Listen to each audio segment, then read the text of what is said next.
474, episode 91 orang 3. Diupload oleh Baca Suara. Han Suyong tidak bisa percaya apa yang terjadi di depan matanya. Para Transcendent jatuh dalam sekejap, dan para hakim Underworld juga dikalahkan satu demi satu. Kembali, Han Suyong. Dengan keras, dentang, bergema, Jong Huiwon berdiri di depannya terlempar. Fabel menjamur dari pria yang menyeringai nakal seolah-olah dia sedang bermain-main. Great Fabel, Delusional Design, telah mulai mendongeng. Seluruh tubuh Raja Abis Agung, giliran Kim Nam-woon ke-999, mulai memancarkan aura api hitam. Aura itu segera menjadi siluet naga dengan beberapa kepala. Mulutnya terbelah lebar, dan segera setelah itu, aliran udara yang merusak menyelimuti segala sesuatu di sekitarnya. Kuaoh. Yu Sengah. Gil Yongah. Petik 2. Rantai meledak dari api hitam, menelan anak-anak. Yu Sangah meninggalkan medan perang untuk bergegas keluar dan menyelamatkan mereka, menyebabkan debu ruang waktu yang menahan belokan ke-999 Uril melemah. Go-oh! Dia mendapatkan kembali kekuatan aslinya setelah periode singkat menyusut kembali. Giliran 999 Kim Nam-woon terkekeh setelah menyaksikan pemandangan itu. Baik sekarang, apa yang akan terjadi tanpa bantuan saya bertanya-tanya. Tutup mulutmu. Setelah saya menemukan, Secretive Plotter, Anda berikutnya. Dia menembakkan tatapan menakutkan pada Kim Nam-woon dan kemudian mengayunkan Flames of Retribution-nya ke medan perang. Yang menentangnya adalah sage besar. Rui Jingubang menari-nari dengan gaya menghalangi serangan pedangnya. Kim Nam-woon menyaksikan grid sage cocok secara merata dengan Raja Dewa Luar, dan benar-benar terkesan dengan pemandangan ini. Yang lebih menarik perhatiannya, adalah aura hitam pekat keluar dari seluruh sosok sage agung. Status kekacauan. Apakah orang ini juga menjadi Dewa Luar juga? Kurung siku buka. Titik. Lebih benar, tampaknya salah satu entitasnya telah menjadi satu. Hahaha, apa-apaan ini? Ada apa dengan garis dunia ini? Aku akan menjaganya, jadi kau bajingan, pergi dan urus kentang goreng plus Raja Dunia Bawah. Chat, aku juga ingin pergi ke sage besar sama seperti orang lain, kau tahu. Mungkin marah oleh sampah yang baru saja dia dengar, sage besar meraung dan mencurahkan energi magisnya. Aura emas menyelimuti seluruh langit dan untuk sesaat di sana, memaksa kembali serangan api hitam. Sayangnya, ia harus menderita akibat yang cukup parah di seluruh tubuhnya sebagai harganya. Kurung siku buka titik. Astaga, Mei Yuang. Dapatkan pegangan, bung. Tampaknya fabel sage besar, digabungkan sementara untuk acara ini, bertabrakan satu sama lain. Dan sekarang, dia perlahan didorong mundur dari rentetan uril putaran ke-999. Rasi bintang kelas Mid yang bertindak sebagai benteng terakhir juga dipaksa mundur, situasi di pihak Hades bahkan lebih buruk. Kuah. Tidak diketahui apakah menahannya atau masalah internal di dalam itu sendiri yang harus disalahkan, tetapi untuk beberapa alasan, pertempuran Hades dianggap agak menyesakan, tidak memuaskan. Hahaha, Raja Dunia Bawah, salah satu dari 3 Dewa Olympus, jumlahnya hanya sebanyak ini. Hades mengerutkan kening dan terus diam-diam memegang sabitnya, tetapi dia masih didorong mundur, memaksa Persephone di belakang memberitahu fabel besar untuk melangkah maju juga. Tahukah kamu, jiwamu saat ini terjebak di dunia bawah di garis dunia ini. Sampah apa yang kamu bicarakan? Kenapa aku dikurung di sana? Giliran 999 Kim Nam-woon menjadi jengkel dan tiba-tiba mencurahkan sejumlah besar api hitam. Hades dikejutkan oleh serangan yang mampu mencairkan ruang itu sendiri dan tubuhnya yang raksasa menabrak samudera. Han Suyong bergidik, itu pasti tipe api hitam yang dia kenal. Tetapi berapa lama seseorang harus berlatih untuk mengendalikannya sedemikian rupa? Ini sangat aneh. Anda memberitahu saya bahwa api hitam telah memilih seseorang seperti Anda sebagai inkarnasinya. Ketika dia mengangkat kepalanya, giliran Kim Nam-woon ke-999 sudah tepat di depan matanya. Han Suyong tersentak, tapi sebelum dia bisa mundur, tangannya mendekatinya. Saat dia menyadari sudah terlambat untuk menghindar, percikan api menari-nari di udara dan tangannya dibelokkan. Rasi bintang, Abyssal Black Flame Dragon, sedang menggeram. Kurung siku buka. O3, apa ini? Aku yang asli? Naga api hitam ah.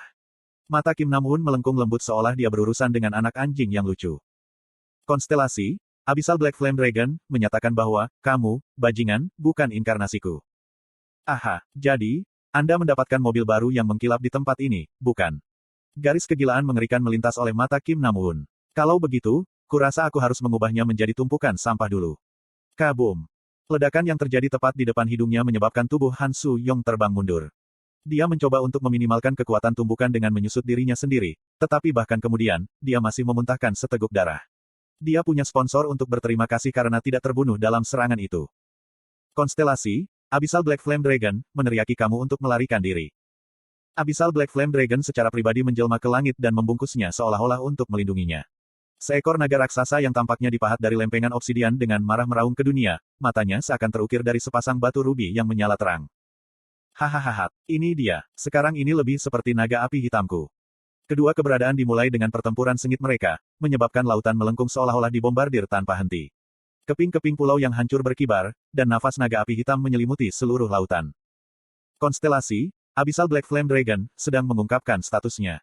Sayangnya, sulit untuk menghentikan Kim Nam-woon setelah ia menjadi dewa luar, bahkan jika itu adalah naga api hitam yang melakukan pertempuran. Dari awal, lawan ini adalah eksistensi yang turun ke dunia sebagai malapetaka, jumlah total probabilitas yang diizinkan untuk digunakan berada pada skala lain. Han Suyong mulai berpikir, apa yang harus mereka lakukan untuk menghentikan makhluk yang sama sekali tidak masuk akal ini? Jika itu Kim Dokja, apa yang bisa dia lakukan? Fabel, plagiarisme prediktif, telah mulai bercerita. Saat itulah percikan samar menari-nari di sekitarnya ketika kepedihan tajam terdengar di dalam kepalanya. Oh bagaimana mengecewakan. Bahkan dalam situasi ini, Anda masih mengandalkan dia. Itu adalah suara yang dia dengar sebelumnya di masa lalu. Dalam mimpi dia, ketika dia masih mengalami kemajuan melalui Isle of Reincarnators.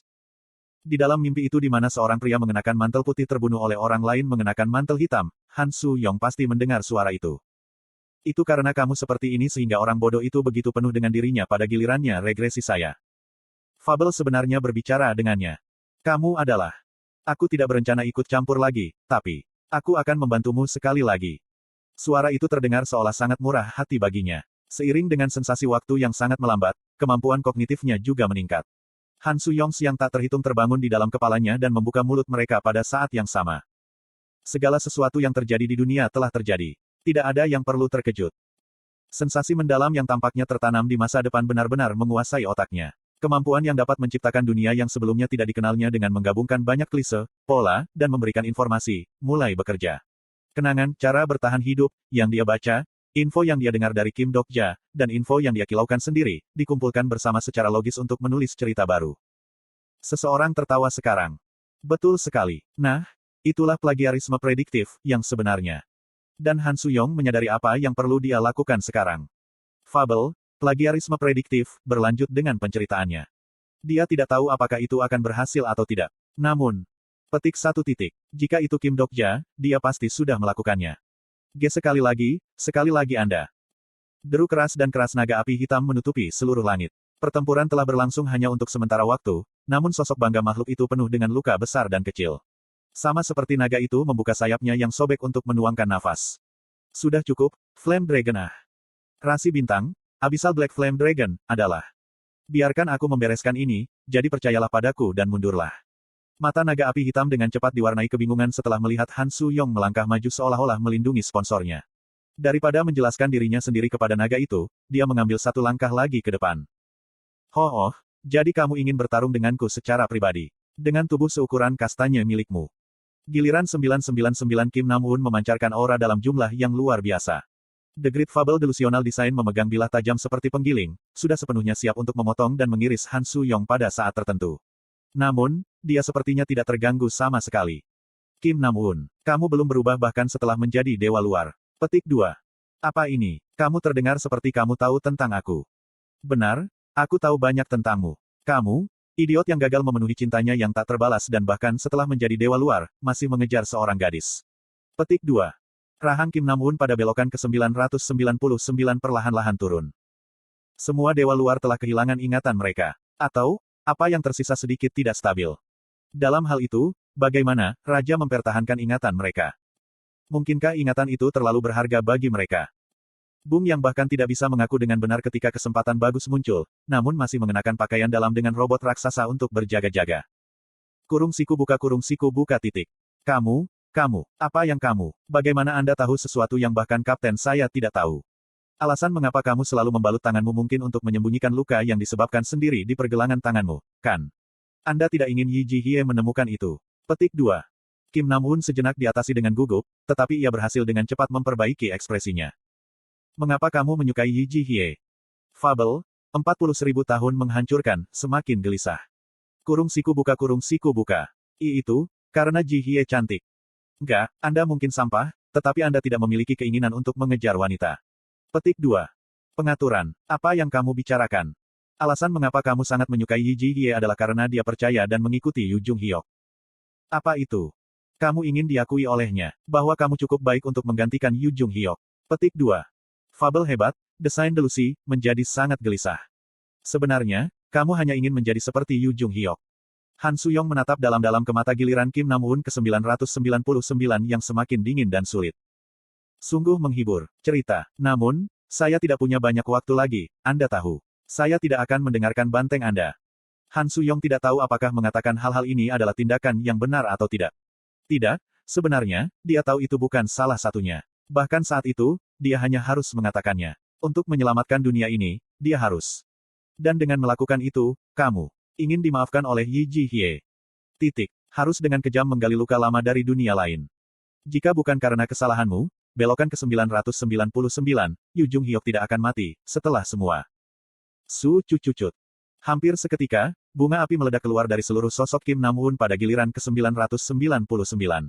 Suara sesuatu yang berderit bisa didengar selanjutnya. Fabel dasar yang membentuk intinya hancur berkeping-keping. Itu adalah suara ingatannya yang hancur. Kamu. Kim Nam-woon yang marah segera mengumpulkan dongeng-dongengnya sekarang berenang dalam kebingungan dan berteriak. Cahaya di matanya memudar dan keluar berulang kali. Han Suyong diam-diam mengamatinya sementara itu.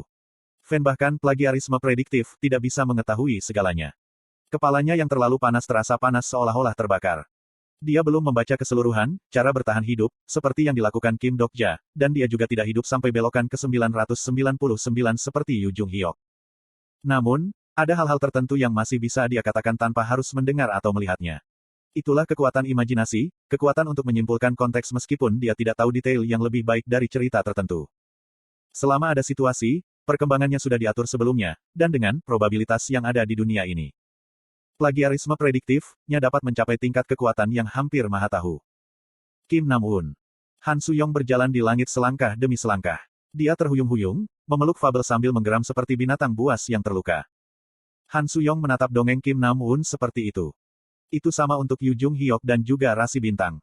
Semua makhluk yang hidup untuk waktu yang lama adalah sama seperti kekuatan mereka tercermin dalam sejarah mereka, demikian juga kelemahan mereka, juga tercermin di masa lalu mereka. Itulah nasib orang-orang yang menceritakan kisah seperti itu, orang-orang yang diceritakan dalam kisah-kisah itu. Seperti penulis yang menggunakan pena untuk mencoret-coret bagian yang tidak perlu, Han Suyong mengulurkan tangan ke arah Kim Nam-woon. Ustanya seperti ketika Kim Dok-ja membuat belokan ke-1863 Yu Jung-hyuk menyerah. Kamu mungkin ingin kembali ke masa itu. Namun, Anda pasti putus asa pada kenyataan bahwa Anda tidak akan pernah bisa kembali. Petik 2. Kamu, kalau kamu terus menggerakkan mulutmu.